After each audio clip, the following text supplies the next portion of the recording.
সিরিয়ায় গোয়েন্দা সংস্থার রহস্যময় আয়নাঘর।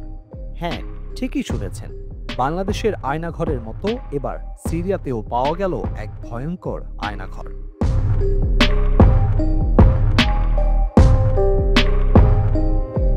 এই ঘরটি সিরিয়ার রাষ্ট্রীয় নিরাপত্তা সদর দফতরের বেসমেন্টে অবস্থিত। এটি দেশটির গোপন গোয়েন্দা নেটওয়ার্কের একটি অংশ, যা বছরের পর বছর নৃশংস নেতৃত্বকে ক্ষমতায় রাখার কাজে ব্যবহৃত হয়েছে।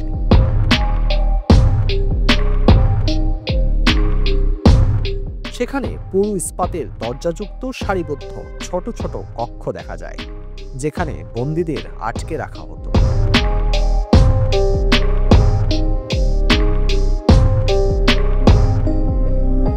প্রতিদিন হাজার হাজার সিরিয়ান এই জায়গার পাশ দিয়ে চলাফেরা করতেন এবং তাদের স্বাভাবিক জীবনযাত্রা চালিয়ে যেতেন, অথচ তারা জানতেই পারতেন না যে মাত্র কয়েক মিটার দূরে তাদেরই মতো সাধারণ নাগরিকদের ধরে এনে ভয়ানক নির্যাতন চালানো হচ্ছে।